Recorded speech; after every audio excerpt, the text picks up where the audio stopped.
Welcome once again to the Autosportradio.com 2021 show. We are still, thanks to Bill and Stephanie Throckmorton at the Grand King Race Shops. And trust me when I tell you, if and when the things open, you're welcome to come down here and take a look around. You will be really impressed with the cars, and they got more coming. They just bought another one, actually, another Grand King car. Today's show is presented by Honda and Honda HPD, the Indianapolis Motor Speedway, the NTT IndyCar Series, SVRA, and McGilvery's Pub and Eatery and Speedway.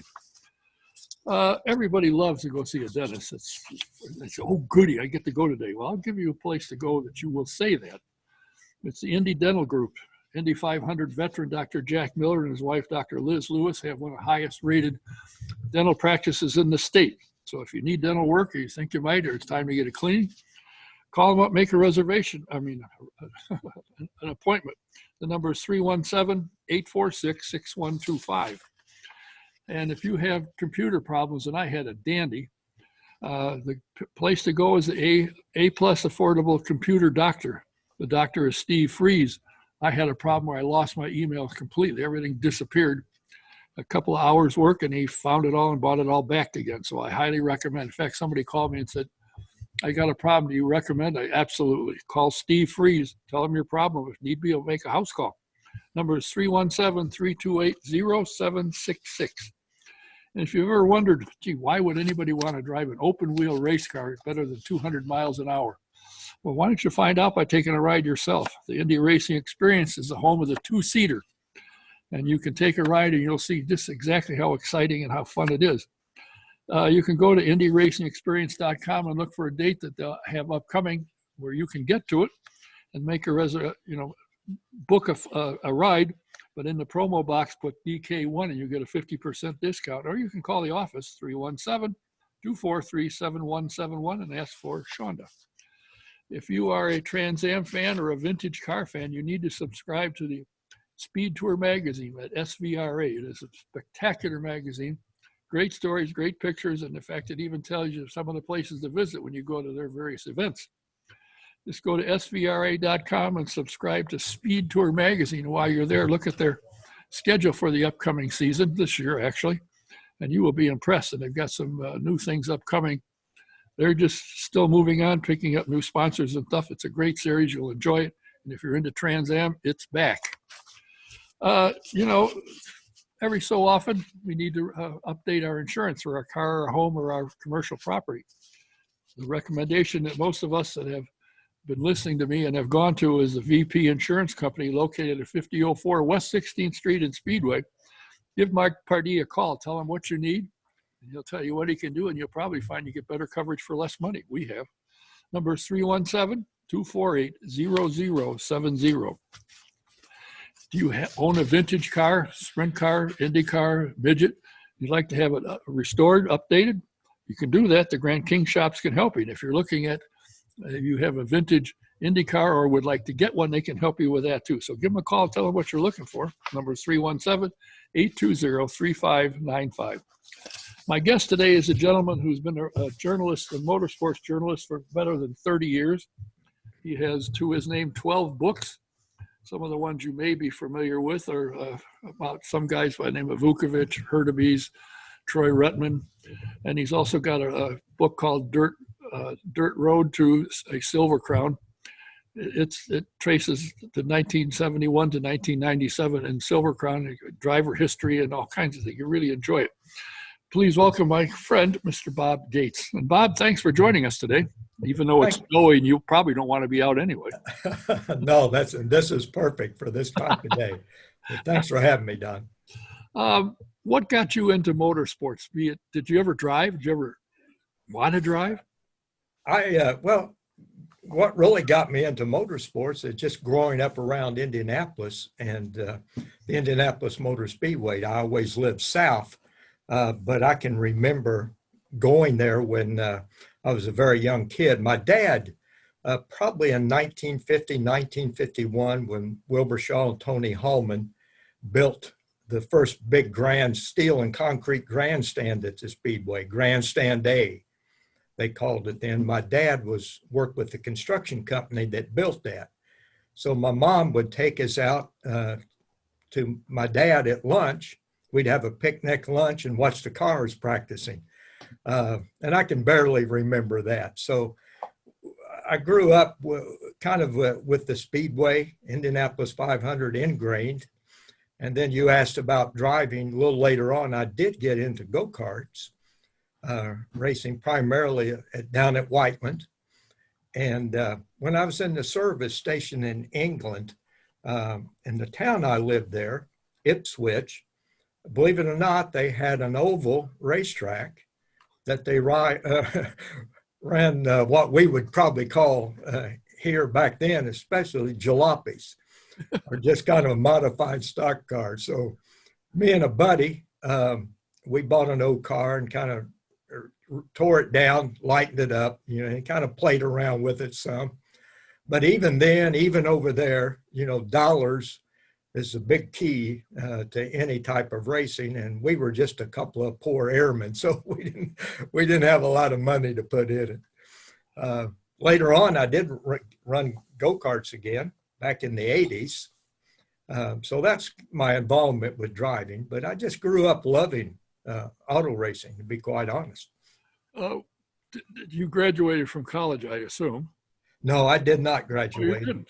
No, I attended IUPUI for 3 semesters, got out, became a tool and die maker, and then went into the service. Well, what got you into writing on motorsports? Now, you've been doing this for the better part of 30 years. What got you into going into the journalistic area? Well, I grew up as a reader, and everything about racing that I could lay my hands on, 500 Miles to Go by Al Blumker and Wilbur Shaw's book and some other publications, magazines. But what really spurred me, I had some back problems back in about 1985. And I was in the hospital in traction, down Methodist Hospital in traction, and just laying there, needed something to read. So I was rereading a lot of my open wheel magazines and some other publications. And I just thought to myself, I could write this well. And not saying anything against the writers, but I thought, hey, I could do this. I wrote an article, submitted it to Dick Berggren, then the editor at Open Wheel Magazine, and he published it and got me going from there. Did you ever read the book by Andy Granatelli, They Call Me Mr. 500? Yes. Yeah,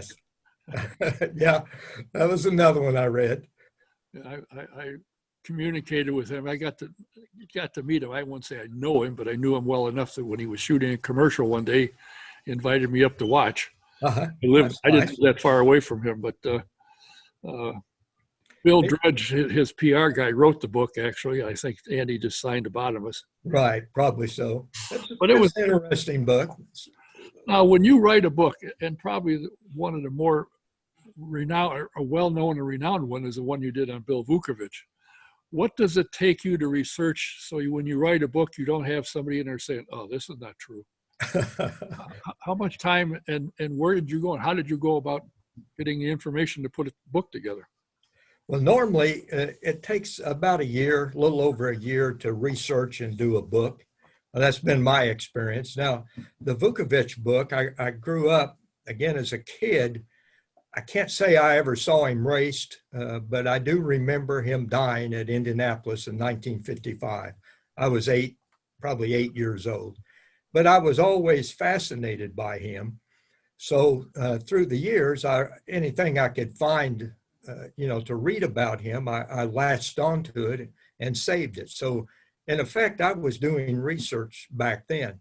I wrote an article about Vuki for Open Wheel Magazine in probably 1986, 87. And some of Vuki's family, and I'm talking about his brothers and sisters, read the article and thought I did such a good job on it that they invited me to Fresno. So I spent a week in Fresno going to all the sites, where they grew up and the places, the farms they owned, the farms they worked on, all those types of things. And so his family, his brothers and sisters, provided me just with a ton of information on Vuki. And of course, all of them were alive and well at that time. So I was able just to get a ton of firsthand information about Vuki during that stay in Fresno. Did they ever mention the fact that he was referred to quite frequently as a mad Russian? Yes, yeah. He didn't necessarily like that because he wasn't Russian. He was Serbian, so so he didn't particularly like being called Russian. However, there is a photo of him with a sweatshirt or a sweater with "Mad Russian" written across the front of it that he wore while he was racing. So he didn't necessarily like that, but he didn't ignore the publicity that it brought him either. If I remember right, Roger Ward thought for many years that it was he that caused Vuki's death. And I think it just not that really that long ago, although Roger's now passed away, they discovered and showed him that it wasn't his fault. He did not cause Vuki's death.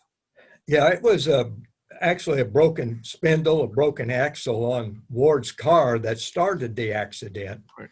And even after, verifying that, Ward felt bad because he after the fact, he believed he probably should have brought the car in.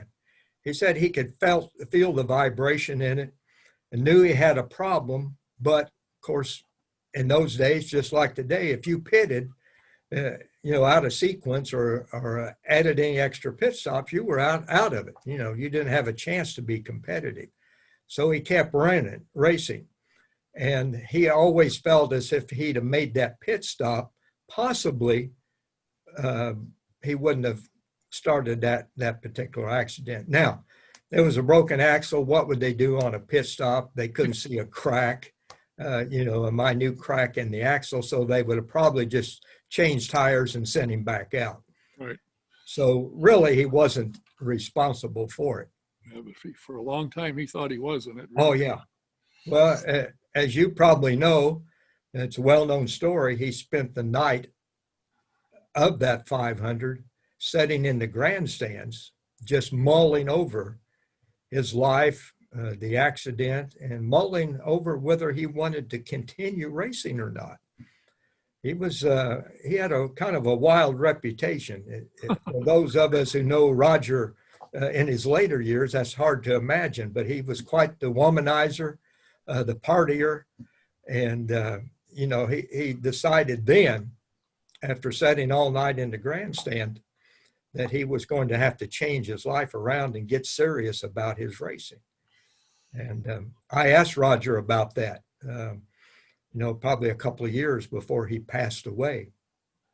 And he said that indeed happened. He said, I was really on the verge of not continuing racing. He came to the conclusion, as I said, that if he continued, he knew he would have to change everything about his lifestyle and his racing. Well, I just see recently in the last couple of days, you and a group of guys went and had lunch with his son, Bill Jr. Right. And Bill is moving back to Fresno again. Well, he's in Fresno, moving back to Indy from Fresno. Oh, that's right. Yeah, okay, I'm sorry. He's coming back here again. Yeah, exactly. Well, I'd like to get a moving company. They've made money moving back and forth. Yeah, I think they're supporting a moving company, just themselves.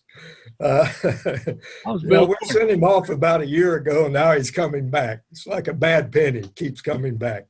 How's he doing? Well, I think it's pretty well known that Bill has some issues health-wise.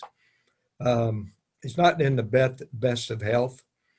And I think that was part of the decision on Joyce's part to bring him back to Indy where he can be around more of his friends, more of his racing friends. He had some there in Fresno, but not like he does here in Indianapolis. So she felt like that would probably be of help to him. Now, you wrote a book on one of the real characters in racing of his time, Jim Hurtubise. Yes. Now, that had to be a fun one to research because, as many know, in the 70s, he'd enter two cars. And at that time, it was front engine roadsters. Right. You have a car sitting in one garage, and you'd open up the hood to see the engine. It was full of beer. And fortunately, or unfortunately, actually, I got to know him just well enough to say, come on in, you need a beer, grab one. He had a car sitting there, and people would go by, look, he's got two cars. No, he's got one car in a refrigerator. Right. Beer. He was a character. He was. He was a wild man and an accomplished driver, nonetheless. Yes, absolutely. Very accomplished. In the early 1960s, there were three drivers coming along that were really the new guard, they called them then, taking over from the old guard, the Bettenhausens and a lot of those drivers. And that was Foyt, Parnella Jones, and Jim Hurtubise. Well, Jim Hurtubise of that group was the first to win a major race. He won an IndyCar, what we call IndyCar race today, a championship trail race back then at Sacramento in 1959. And so he was extremely talented. And sometimes that gets lost in some of the antics that he's made a legend of himself about. But you got to say one thing: these people still know him, still talk about him. Still do. It's amazing. It really is. How long did it take you to research Herc to put a book together? About a year on Herc. And of course, Jane Hurtubise was alive at that time. And the kids, Andy, Karen, and Patty. Karen had all of Herc's memorabilia, his driving uniforms and helmets and scrapbooks and all that. So that was just a treasure chest of information that she had. And then, of course, all the personal recollections of Jane and his brother, Pete. And then there was a guy that he left New York, upstate New York, in the winter of '57, and they rode Harley Davidsons to California. Lee Bruss was the guy's name. And once Herc got to California, of course, he built his first sprint car, and the rest, as they say, is history.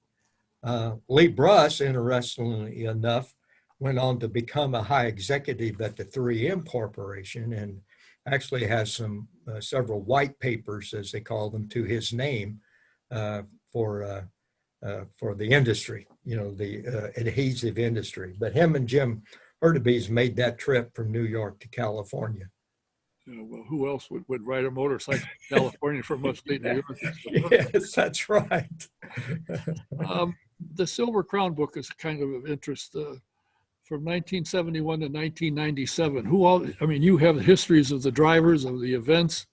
That had to take a lot of time. Of course, if Dick Jordan obviously was around at the time, that had to help. Right. Yeah. It took a lot of research, and I did. If you've seen the book, I've done a couple of 3 separate articles, if you would, on what chapters in themselves, and then I primarily focused on the car owners, the championship car owners, and that was very interesting. And Dick Jordan, as you mentioned, was a big help with tracking some of those guys down. That were no longer involved with the Silver Crown cars, as we call them, the championship cars, and then. Getting to know, meeting some of those guys and hearing their stories, that's always a great interest to me. When you look, for those that have been around in the 50s, 60s, 70s, these now known as Silver Crown champ cars were really a big item. Oh, yeah. Big event. Yeah, absolutely. They were the Indy cars of our day, like we have today, the IndyCar. They were part of the IndyCar Championship Trail. Right. The upright dirt cars were. And of course, it wasn't unusual to see some of those upright dirt cars on the paved tracks as well during that era. Foyt, of course, A.J. Foyt, of course, is well known for qualifying, I believe it was in 1965, 66, his dirt car on the pole at Milwaukee against a field that was primarily rear engine cars at that time. Right. Yeah. So it was a mainstay of the IndyCar circuit, back in those days. It's amazing when you look back at how the sport has evolved to where it is today. It's amazing, and I think one of the first guys that built a rear engine car that competed, I believe, was Raoul Wallstedt. That's right. Yes, he did, and his first, strangely enough, Raoul, his first Indy car he built from pictures. He was in Portland, and he was very successful in the sprint cars out there and modifieds or whatever stock cars else he was doing. But he built an Indy car from pictures of what he saw, and here he comes and shows up, and he's here for another 20 years. He didn't build cars. Yeah, and then it was fairly successful too. Yeah, he did all right. With Lynn Sutton driving it. Right. And Dick Simon for a number of years driving, and they did okay. Yeah. What about Troy Ruttman, the youngest 500 winner? Was that hard to get information on him? Well, of course, Troy had passed away by the time I started the book, but his daughter, Toddy, and her sister were a big help. And Troy's widow is still around, and still alive and kicking yet today, right at 90 years old. But she was a wealth of information for me. Well, the guy was just spectacular. I think, like Herc, I think his first 500, didn't he qualify on the pole, if I'm not mistaken, in his rookie year? No, not Herc set a new track record in his first year as a rookie, but Troy, he made the field. And I think I'd have to do the math now. I think he was just 18 or 19 when he made his first 500. Of course, today, that's not a big deal, it seems. But back then, you weren't allowed to race until you were 21 years old. He had his mother modify his birth certificate to gain interest into racing. As a 21-year-old when he actually wasn't still a teenager.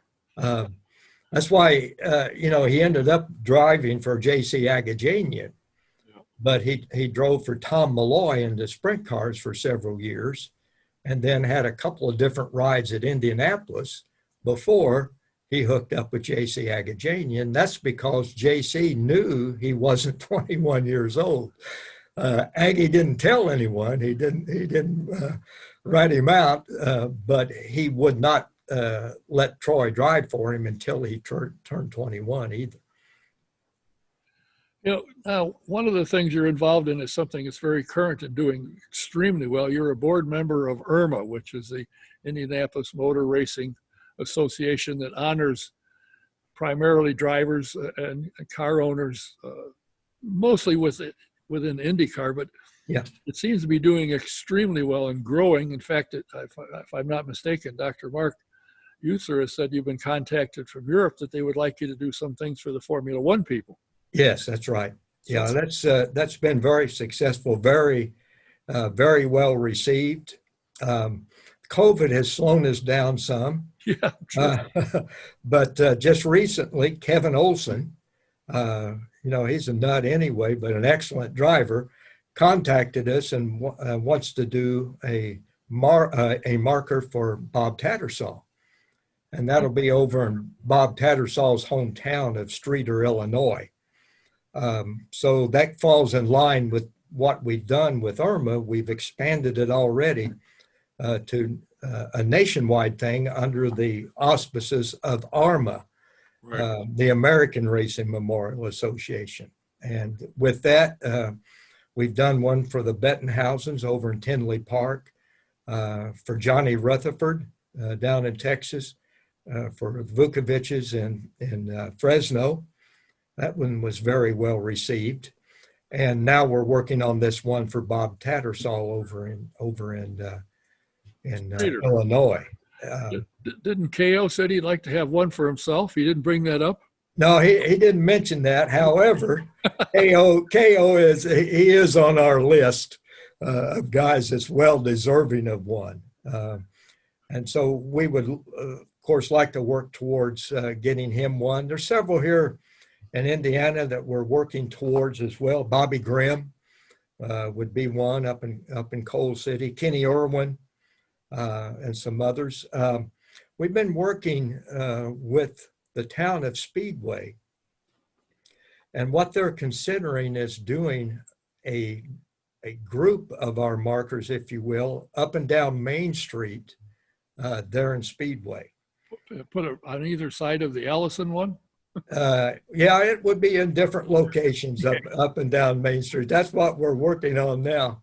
And we did one for Dick Jordan. You mentioned Dick earlier, about a year ago. It's still in the basement of the Indianapolis Motor Speedway. We've been waiting on the town of Speedway to get going on their project. Again, COVID has slowed that down.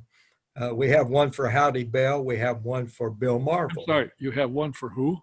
Howdy Bell. What did he ever do?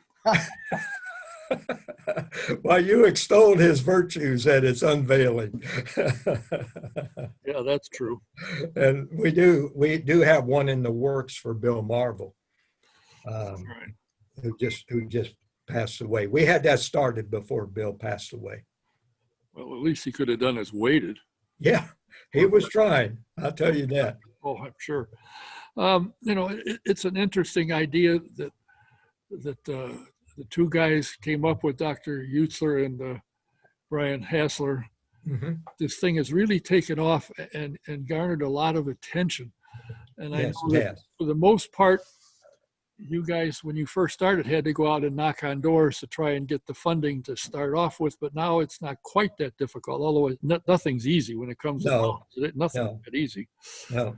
But Dr. Mark tells me that, that there are people willing to step up and help recognize these guys that were, I guess they call them heroes in the world of motorsports. I call them damn good drivers. Yes, there you go. Well, it's just like Kevin Olson. He heard about us. We did not contact Kevin. He contacted us. Yeah. He'd heard about us somewhere, and he made himself responsible for raising the funding for the Tattersall marker and the location. Those are the two key things: Right. location and, of course, and funding. I judge part of our recognition, if you will, and interest in our Facebook page, which I administer that. And we have right at 20,000 followers on our Facebook page. And normally I post some historic photos and maybe a history behind the photo, the person in it, the car, whatever. And I've seen on occasion where we've gotten as many as 85,000 hits, on some of our posts. So people are interested in this and they're paying attention to it. And, they like to be a part of it. When Kevin Olson got inducted into the Midget Hall of Fame, I called him up and said, wow, you always told me you were good. I didn't realize you were serious. I said, let me tell you, I'll tell you, I got in. The people that were in with me, my name was the easiest to say and spell. That's the reason I got in, he said. That sounds like something Kevin would say. And the last couple of years that he ran at the Chili Bowl, he had a leather helmet and a T-shirt. How he got away driving with that is beyond me, but I think they finally said, enough's enough. Yes. He's quite the character. Oh, geez. And that's putting it mildly. Yeah. Now, you are well known for knowing a lot of facts and figures and stories and so forth with this Indianapolis Motor Speedway and the Indianapolis 500. With the retirement of Donald Davidson, are you in the mix to perhaps step in for him? Are you would you be able to do that? I would think probably. Well, I might be able to, but no one's approached me, let me put it that way. Oh. And I don't think you can really replace Donald Davidson. Beyond what he knew, all the facts and the figures and the anecdotes, he was a celebrity within himself. In other words, he didn't have to go to a speaking engagement under the auspices of the Indianapolis Motor Speedway. He could just go under Donald Davidson and attract a huge crowd and just keep them entertained for hours if he chose to do so.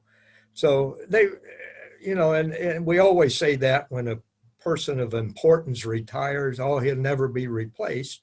But I think that's very true, Don. And I don't know that will really have anyone in that position. And that's just my feeling. I have no inside information or inside contacts with the Speedway. I remember one time when I first came here, in fact, I came here right about the same time he did.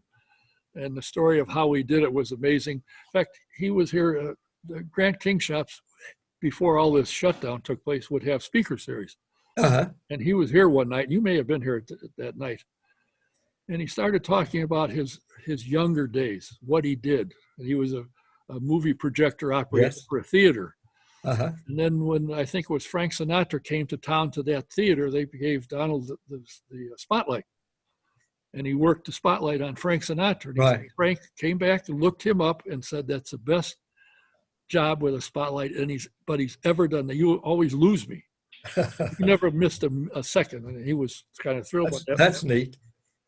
And the people that were here and heard that said, I never knew what he did before he told Sid Collins, I can do this. And he showed up. Right. I never knew ahead of time what he had done before he got to this. Yeah. I had not heard that he was about the Frank Sinatra story. I did know that he was a movie projectionist. Yeah. And I mentioned earlier the track that me and my buddy kind of played around on when I was in the service, and Donald was familiar with that track and had been to it. And when they they also race motorcycles on it. So he was very familiar with that. Probably one of the few, if not one of the only ovals in Europe. Yeah, not very many. Short tracks especially. Yeah. Yeah, it's amazing about this sport. I got hooked on it in the early 60s and got talked into coming down here, I think in 63 or 64. We spent the night sleeping under my car in the rain.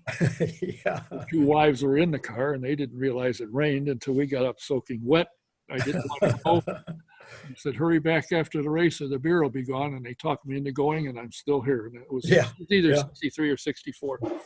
And I got to say, as I'm sure you have found, that there's probably no easier athletes to see, talk to, get autographs from, take pictures with than IndyCar drivers.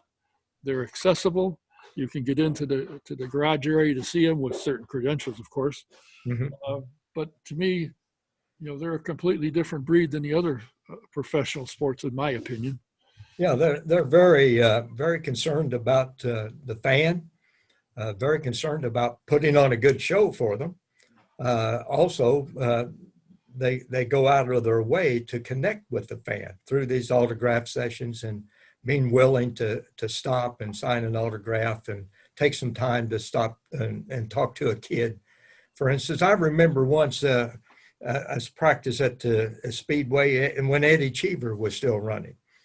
And it was right at the end of the day. They'd been running very hard. Eddie was riding back to the garage area on, one of those motorized carts. And I could tell he was sweaty and hot. And he rolled by into the entrance to Gasoline Alley there. And there was a little kid yelling for him to get his attention. And Eddie hopped off the cart and walked all the way back out of Gasoline Alley and spent some time signing autographs and talking to that kid. So, no matter what you think about Eddie Cheever as a driver, I had a lot of respect for him that he took time to do that. And I've seen many drivers do that through the years. And that's how you make fans. And that's what this sport needs. No question about it. And I think Dan Weldon was very well known for that. Yes. And a lot of these guys are. And a thing that's impressed me, I usually go and just wander around an autograph session. Uh-huh. I don't need their autographs at this point. Right. But I watch, and the thing that's always impressed me is if a driver recognizes somebody in line to get another autograph, they'll tell them that. Uh-huh. And these people are thrilled. You remember me. Holy, Yeah. it's amazing what that does. And and you're right, it builds the fans. And I think, though it's not great that there are no fans, or there were no fans last year, I think a lot of people got exposed to the sport because it was on television. And what else are you going to do? You might as well, Right. if you're a sports fan, why not watch a race and go, oh, it's kind of neat. Yeah, exactly. So hopefully that'll bring some people in this year. You think that's going to happen? What with St. Pete already being moved to April 25th? You think that the crowds will be enough to keep the promoters' doors open? I think that, at this point, they'll do everything possible to get fans in.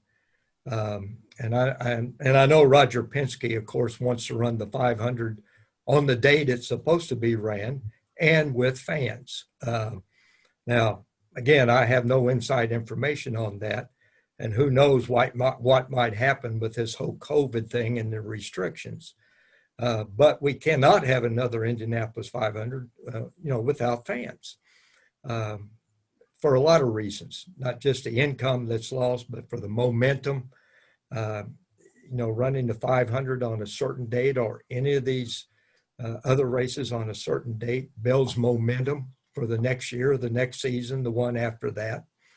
So the promoters are going to do everything possible to run their races on the date planned and with fans. And of course, that's why St. Pete pushed theirs out, just to make sure they had enough time to, that Florida was in a good enough condition with this COVID thing to be able to have fans there.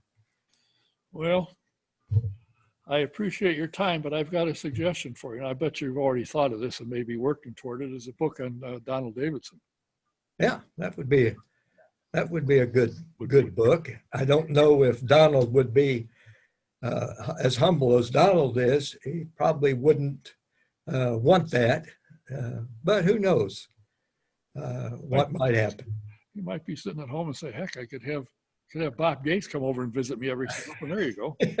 Yeah, exactly. I can remember back when I first came here and I figured out a way to get into the garage area, and he was doing a program, and one of the questions was, so-and-so finished 13th in last year's race. What spark plugs did he have? And he knew. Yes. I fell over when he said that. Now, he could have been woofing. I didn't go back to look. He could have made anything, right. Would have known. But I mean, they asked him at that time, and I don't know if he can still do it. They probably can. Ask intricate things about the car that won or didn't win or whatever, didn't qualify. The information and knowledge he had about the little things like spark plug was just amazed me. Yeah. Well, and the great thing about Donald that he has, and really no one else has, is all those anecdotes, his interaction. I mean, he spent time with Ray Haroon. Yes. For crying out loud. Personal time with Ray Haroon, was able to sit down and get stories from, of those early days of racing, the first 500 from Ray Haroon. And he's done that through the years. And of course, with that memory of his, all that's stored up here. It'd be nice to get some of those anecdotes, some of those stories down on paper. I bet he would do it. I would be surprised if he didn't, but why not? You've made a career out of knowing it, and people have been interested and wanted to hear it. And when he did radio shows, he got all kinds of call-ins with questions. Oh, yeah. He did programs every May. He would sell out. I think he did 2 or 3 of them, and they were all sell out. So I can't imagine that he wouldn't put those things down, and you're just the right guy to do it. Well, that's a nice compliment. I appreciate that. Of course, Donald could do it himself if he wanted. He's written quite a bit. Well, maybe it's true, but nothing better than have you do it. You have written 12 books.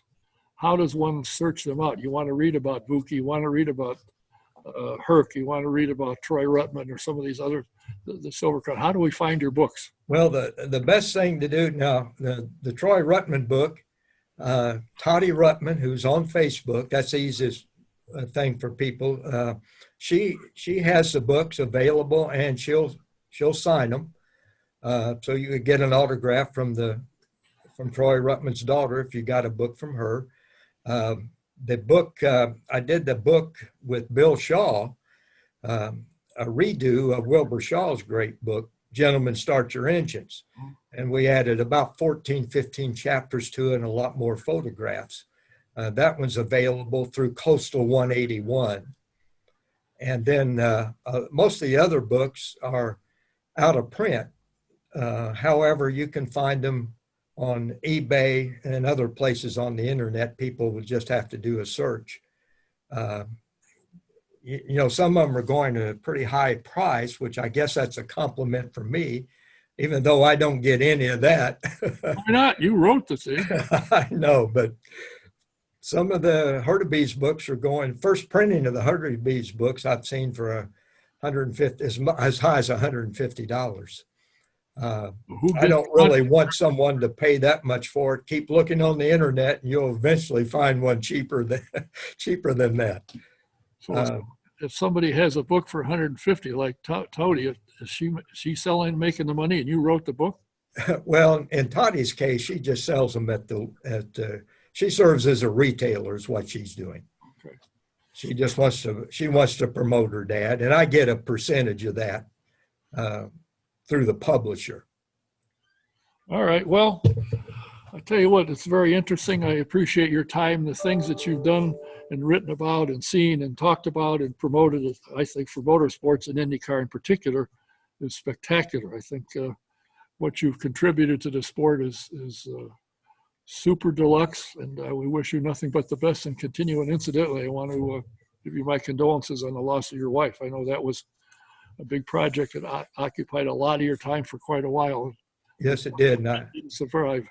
I appreciate that, Don.